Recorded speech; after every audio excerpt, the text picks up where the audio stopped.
Jerry Nard.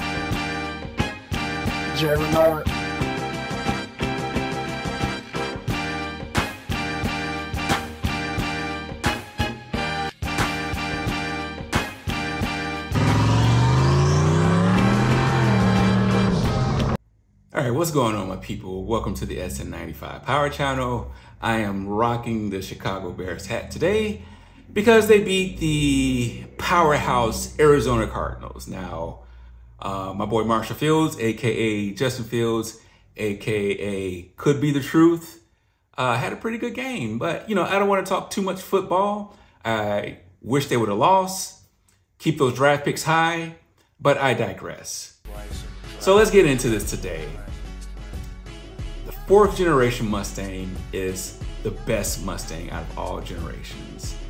Now, I am a little biased because this is the Sn95 Power Channel, and we're all about the 4th generation Mustang, aka the Sn95.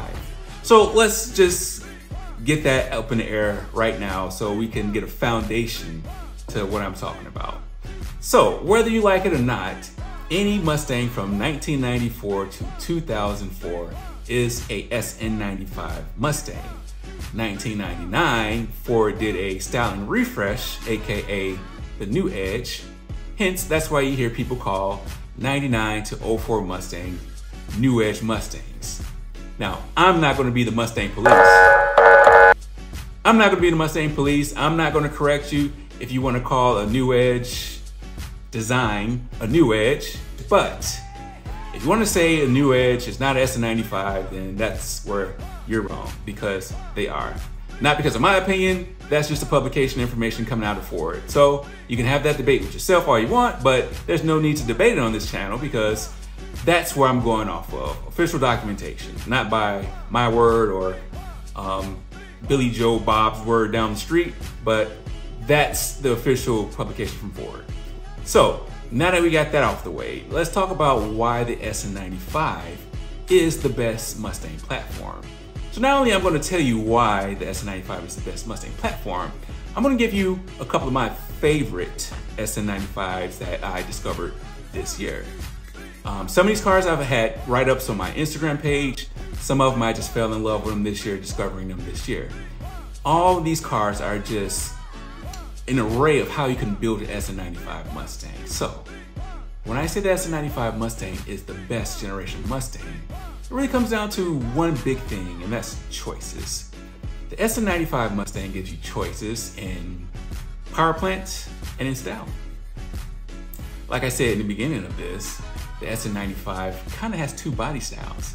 It has the 94 through 98, which is a, some people call it a round body. I just call them 94 through 98s. And then you have the New Edge refresh, which is the 99 through 04.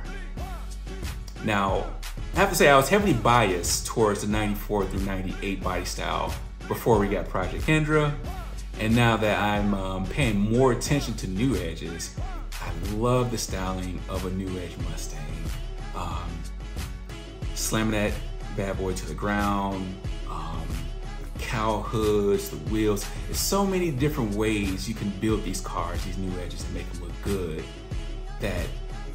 that's one of the key points of why the New Edges, or the Sn95, is the best generation Mustang. Even this one right here, the 94 through 98, like, it's just certain things you can do to these cars, like the sling spoiler, cowl hood, wheels slamming to the ground. It's just an iconic look for that Mustang. And in my opinion, it's the best looking Mustang that you can buy. So you have choices in exterior, power plants. Oh my gosh, the Sn95 platform, you have a 4-valve naturally aspirated, you have a 2-valve naturally aspirated, you have a pushrod motor, you have a supercharged mod motor. And by it being a 2-valve Mustang or a 4.6 Mustang, that engine shares a lot of platforms, or that engine shares platforms with other vehicles. So if you need a 2-valve Mustang because you blew the motor, you can go to the junkyard and buy a Crown Vic motor, plug it in, transplant it in your Mustang, and you're up and running. Now Ford made 9 billion, gazillion, trillion of those things. And that's just one car platform that you can get a 2-valve motor. Hey, say you got a 4-valve motor and you blew it. You got options there. There's other platforms that Ford put that 4-valve motor in. Lincoln Mark 8s, Lincoln Aviators. Even if you wanted cylinder heads, you can get cylinder heads off of like a Continental. So the supply of parts for these cars, even though the 4-valve motors, they're kind of dwindling as far as finding those at the junkyard, but you can still find parts for those cars fairly easy. Suspension. Now, if you're a solid rear axle guy, that's pretty much the standard for the Sn95 Mustang. But you did have an option on Cobra models to get a independent rear suspension. And so the thing is, if you have a solid rear axle and you want to put an IRS in it, you can do a swap. If you have an IRS and you want to put a solid rear axle in it, you can do a swap. Same thing when it comes with the motor transplants. If you have a 4-valve and you want to put a Coyote motor in it, you can do that. If you have a 2-valve, you want to put a 4-valve in it. If you have a 8.2 deck small block 4 and you want to go with a 9.5 deck, you can do that. You can put you can put a Coyote in it, Godzilla motor in it. Now, money aside, I'm not talking about how much none of this stuff costs. I'm just talking about options on what you can do to this generation Mustang. And by this being the 4th generation Mustangs, prices are still relatively low as opposed to the previous generation Mustangs like a Foxbody. You have to be a hedge fund manager to afford one of those. The S197s, yeah, I mean, they're reasonable, but you still can't go to Facebook Marketplace. You can go on any kind of secondhand market and you can find a clean Sn95, whether it's early Sn95 or whether it's a new Edge, for relatively a small price. So if you want to build a pushrod motor, you can find a cheap 94, 95 Mustang, boost it, build it in a, if you have a mod motor, if you're thinking of mod motors, you can find a 2-valve booster. You can find a 4-valve booster. You can buy an 03 Cobra, which is the king of all Sn95 Mustangs in my opinion. You can do that. If you want a Mach 1, you can do that. Hey, if you're balling out, you can get a Cobra R.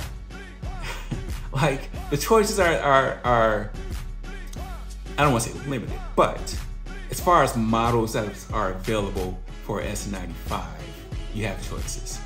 So let's get into some of these Instagram cars that I love that shows options on how you can build an Sn95 Mustang. Okay, so right off the bat, let me get right into one of my favorite Sn95s that I found this year. My man at K&K Custom Mustangs.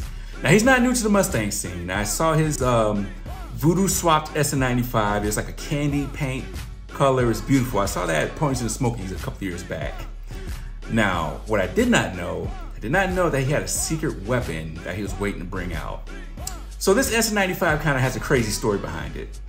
So he bought the Cobra back in 2001. He finished the first rendition of this build in May of 2009. Later that year in 2009, October, the car is burnt in a car fire. Kind of a sad situation, but my man had a plan. He wanted to get this car to Ponies and the Smokies, so he refurbished the car that following March. And Ponies and the Smokies is like the week of the 20th, 24th, something like that. I think it was like around 24th last year. So he finished it that same week that Ponies and the Smokies started last year, and he debuted it last year. And I don't know what he won, but he had to have won something with that car.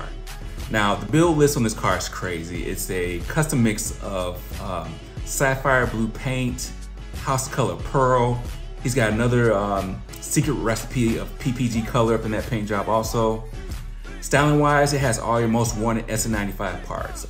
Export taillights, a Celine T1 wing, SVO side exhaust, 14-inch Alcon brake, BBS, RK wheels. He has custom carbon fiber pieces throughout this car. If you follow him on Instagram, it seems like he's always making some kind of custom carbon fiber piece to put on these cars. Now the engine is a 363 dart block, 11R heads, 9-to-1 compression.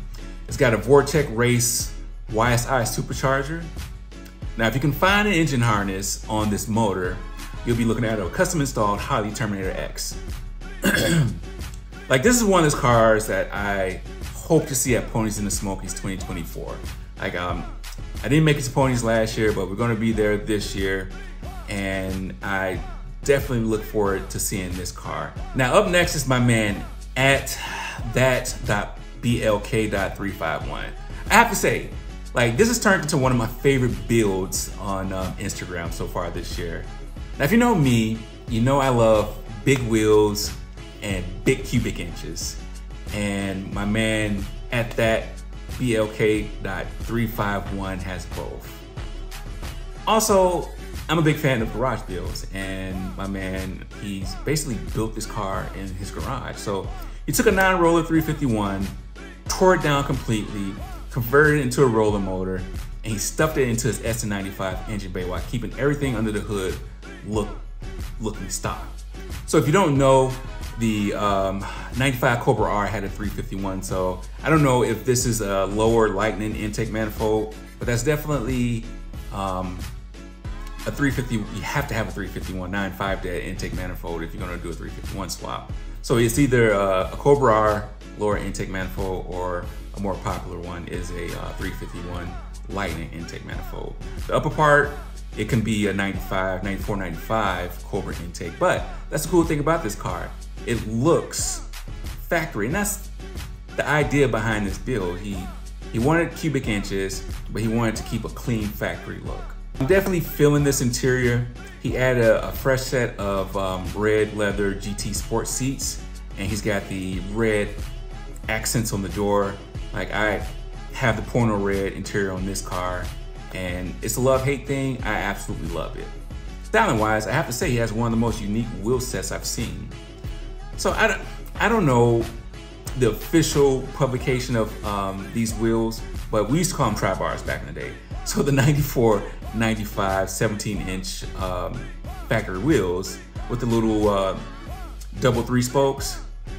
So what he did is, not only did he have the rears widen out to an 11-inch, he took the front, had those widen out to a 9.5-inch. But he also increased the diameter of those wheels from a 17-inch to a 19-inch, and this thing's got a crazy lip on them. So now I know you're wondering, how is he fitting that 19.5-inch wheel with a 325 tire back there in the rear? Well, it's got an IRS swap on this thing also. So, like, these are one of these builds that really highlights how versatile the Sn95 platform could be. Interior, motor, suspension, you know, this thing kind of has it all, and it's to a point where you can do this in your garage if you have some basic skill sets and tools. So now my man at One Bad Sn95 has a build that does it all.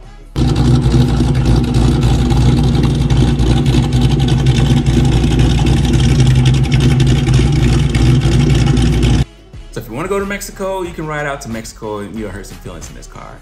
So if he wants to do some cane carving, he built the suspension to carve up those canes like a Hanzo sword. Stock 2-valve motor is nowhere to be found on this Sn95. My man, One Bad Sn95 has taken a Tuskegee block, built it with forged internals that's more than capable of handling 4-digit horsepower numbers. Some of the parts that make up this long block includes trick flow heads and cams, a Victor Jr. intake, 75mm throttle body, Elderbach fuel rails.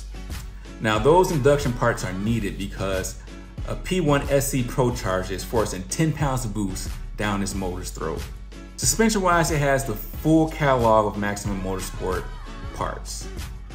It's got the suspension package, it's got the chassis bracing, tubular K member, control arms, pretty much everything on the Maximum Motorsport catalog that you put on Sn95, he's got on this car. Now on the exterior of this car, he's rocking like a lot of carbon fiber pieces. Other exterior mods include Raxium taillights and headlights that's gonna light up the night. Those JBA headers to a custom 3-inch X pipe with Valvetronic mufflers is gonna bring the noise. So that's the cool thing kind of with these Sn95 Mustangs. When you build them, you don't have to build it just strictly for one lane. You can kind of make it multi-use. So last but certainly not least is my man Jim G3R.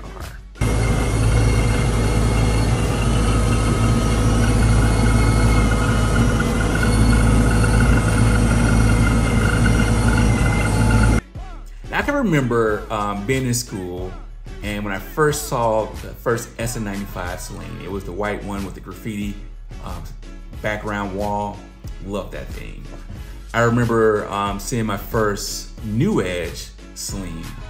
But when I look at Jim G3R Celine, it's exactly how I want mine. So my man spent a lot of time restoring the Celine to how you see it now. When he bought it, it has some age to it. It was a driven car, and for me, I think you have to build these cars to drive them. So this Celine still is rocking the stock motor, but it puts down 420 rear-wheel horsepower thanks to a D1 Pro Charger kit. One other thing that I love about this build is it's on bags. Now, airlift suspension allows my man to set it how he wants to for that day.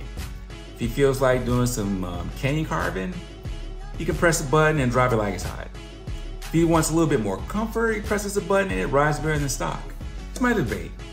That's my opening statement. What do you think? What's your rebuttal to this? If you agree with me, leave a comment down below on why you agree with me.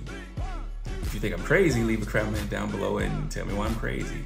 Hey, you know, all comments matter on this site and this community, even the idiotic ones. So, hey, if you want to say I'm wrong, then go right ahead. But I would say let's be intelligent about it, because I think we're all intelligent enough to not sound like 6-year-olds and name call.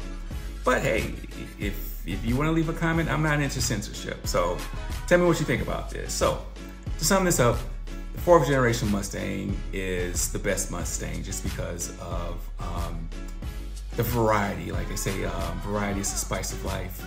You have options when it comes to the 4th generation Mustang. You have a couple of different body styles, you have different motors, and you know, to really swap whatever you want in these Sn95 Mustangs, it's not going to cost you an arm and a leg, because the price of the car itself is relatively low compared to the other generation Mustangs. So do me a favor and make sure you give the Instagram channels or pages that was highlighted on this video a follow.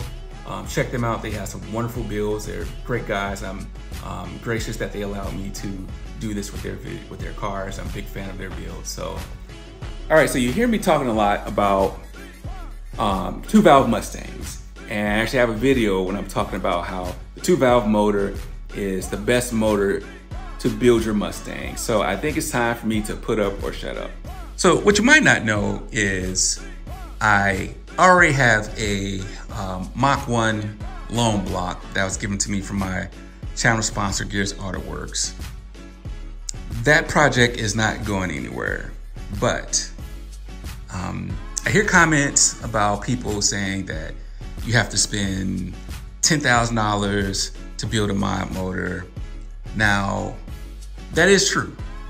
Now, if you're trying to build some 7,000 RPM, 500 rear-wheel horsepower mod motor, then yes, it's going to take a lot of money. But for this, I'm going to bring back the old Recession Buster special. We're going to build a 2-valve motor right here, and then we're going to build the channel sponsor motor, the 4-valve motor. Both these motors are going to be high compression. This first one, I'm probably going to start 11.5 to 1. 4-valve motor, I might even go higher than that. I might go full point higher. But I want to put a modern twist on that Recession Buster. And the modern twist on that is E85. So we're going to throw a lot of time in at this. I'm going to make a video running down exactly what I'm going to do to these parts. Kind of like my 300 rear-wheel horsepower small block Ford recipe. This is kind of going to follow that same recipe, but we're just going to break this down a little bit more detailed step by step. So those mod motors are going to go in Project Kendra. The red car is still going to stay a push rod, but you know, I just want to put a modern twist on a recession buster budget build for a mod motor. So make sure you hit the bell notification button. Oh gosh, I always mess that up. Make sure you hit the bell notification to stay up to date with the latest videos that we're gonna drop. Tell a couple of people about the channel, and until next time, God bless.